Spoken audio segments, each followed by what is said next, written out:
because they can't beat me. If they could beat me, they would have went to the polls. But now when I bring the people out, you don't let them in? We're not your damn subjects. We are your bosses. We are the citizens of Dalton, and you will not continue to treat us like this. Let's talk about the saga of Tiffany Henyard, the self-proclaimed super mayor who is currently witnessing the collapse of her political empire in real time. If you have been following this drama, you are aware that it revolves around political infighting, public outrage, and, of course, Tiffany's trademark flair for theatrics. She is not just a politician, she is a walking headline, but it appears that she is finally losing her hold on power after losing her bid for re-election as the supervisor of Thorn Township. The plot appears to have been developed for a Netflix series, so get your popcorn. This one is juicy. This is how it is set up. In an attempt to maintain her position as supervisor, Tiffany Henyard, who miraculously managed to hold two important political offices at the same time, mayor of Dalton and supervisor of Thornton Township, was enraged by a disorderly Democratic caucus.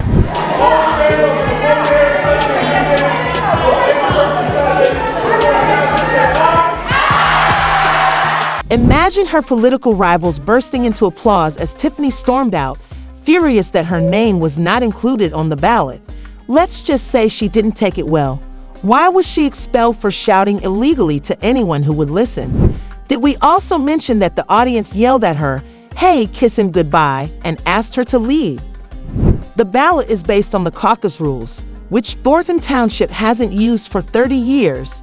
In order to qualify candidates, a full slate of 8 people covering positions such as township, supervisor, 4 trustees, the highway director, the clerk assessor, and without a certified assessor on her team, Tiffany's slate was deemed invalid.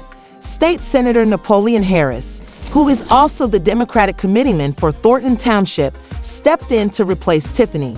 He not only established the caucus rules, but also ensured that he emerged victorious as the Democratic nominee for supervisor. Tiffany's camp considers this to be an unfair and even unlawful power play. This is my prime example of people that's puppet masters trying to control the narrative. Drama queen Tiffany was not going to tolerate this. In private, she accused Harris of implementing an unfair procedure, saying that many of her followers, whom she nabbed in utilizing township buses, were prevented from attending the caucus. She said this was a clear instance of voter suppression and that she would be suing everyone involved. Included her exact words, "Tomorrow, I shall be suing everyone."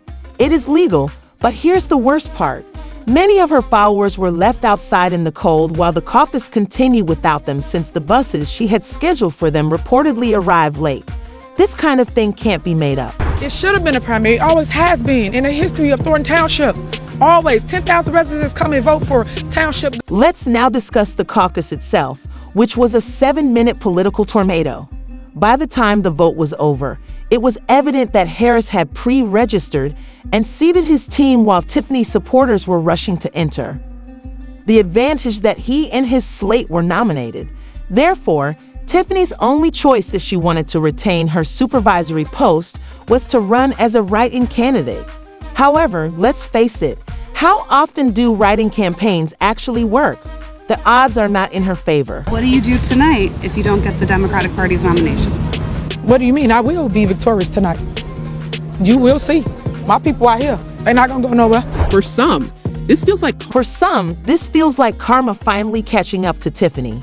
Her time as mayor and supervisor has been nothing short of scandalous, with extravagant spending and dubious leadership choices.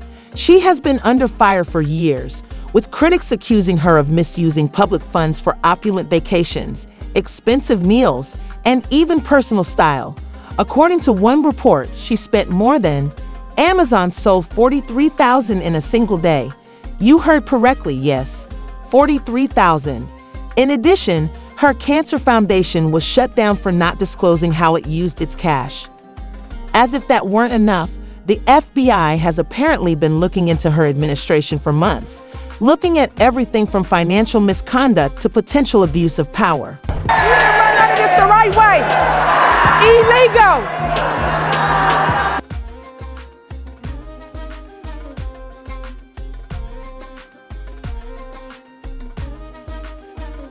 Many of her detractors are celebrating her fall from grace, and one fan comment summed it up perfectly. "I keep missing the reason she's not brought up on charges." Another commenter said, "It's surprising that she hasn't faced more serious legal consequences with everything that's come out about her." The bus was late, and Tip's reaction was a sign that it was like she won a lottery. Responsibility was nowhere to be seen. While her admirers praise her for her audacity and unwavering confidence, others perceive her as conceited and polarizing. Her public outbursts, such as the notorious village board meeting where she declared, "Like it or not, I am your mayor," have only served to reinforce the idea that she enjoys conflict. In fact, some locals have likened her behavior to that of amusing but ultimately destructive reality TV villains. Her combative demeanor may have caused her to lose support from important political allies, which makes her defeat at the caucus even more likely. We're getting let in at the proper time. We had a caucus, and the people voted for us slated candidates to represent. The constant scrutiny of her financial choices is another obstacle on Henyard's list. Her extravagant spending habits, according to opponents, are in sharp contrast to the financial hardships faced by Dalton's people, who make a median income of about $24,000 a year. In one instance, $43,000 was spent on Amazon. Has come to represent the excesses of her administration, and many people are left wondering what the purchases were for. Her attempts to enact a 100% property tax refund for residents have also been viewed with skepticism, with some accusing her of trying desperately to buy loyalty before running for re-election. 10 minutes, that's all it took for Tiffany Henyard to be out as the Democratic nominee for Thornton Township Supervisor, and she left here visibly upset. However, the disputes extend beyond the realm of money. Business owners who have criticized Henyard's leadership have accused her of political revenge, saying they have been singled out for criticism of her policies. A pub owner in the area said, "Police searched their establishment immediately after they refused to support one of her events." These accusations offer a worrying picture of a leader who is eager to use her power to settle personal scores, further undermining public confidence in her capacity to govern honestly. One thing to win, but let's do it properly and let the people really have a voice. The people's voice was... Although Henyard's supporters are doubling down, claiming that her bravery is what makes her a trailblazer and that she isn't afraid to stand up for what she believes in, even if everyone is against her. However, for many others, her defiance feels more like denial, with investigations still pending and her political power waning. The question is how long she can continue to fight before the House of Cards completely collapses, but Tiffany isn't going down without a fight. She has already discussed taking legal action to challenge. Her supporters even stated, "I think enough people know her name to write her name in, and I believe we could still win it," in reference to the caucus results, which she claims were manipulated against her. She is also relying on her name recognition to help her win a riding campaign. Her confidence is admirable, but we must also consider the formidable obstacles she faces. Running as a candidate is notoriously challenging, particularly when against someone like Harris, who now has the full support of the Democratic Party. The disrespect that you guys displayed at that mic is unbelievable. However, her position as mayor of Dope isn't quite secure, and she has had public conflicts with trustees during her tenure. At a recent village board meeting, she was subjected to financial problems and even accusations of political revenge. As she spoke, many villagers turned against her, demonstrating the rising dissatisfaction with her leadership. However, it's not just the residents who are fed up.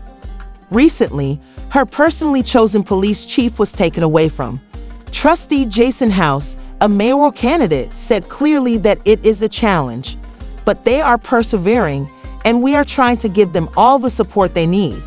The Dalton Police Department has been without stable leadership for the majority of the year after a judge determined he was unfit to serve, and officer morale is reportedly at an all-time low. 82%.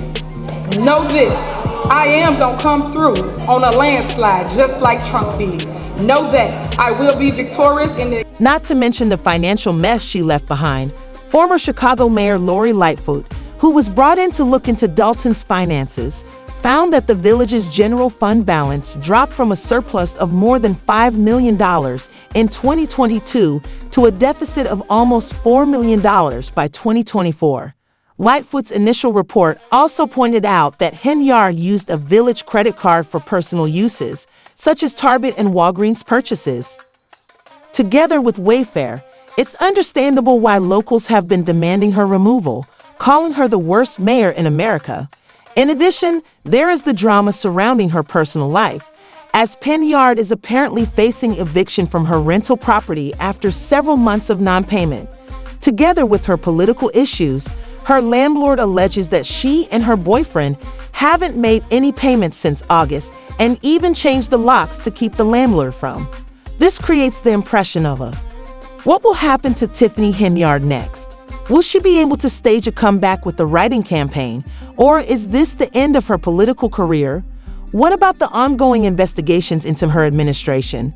Could they cause even more problems later on? Such a leader is totally disconnected from reality. This story is far from over.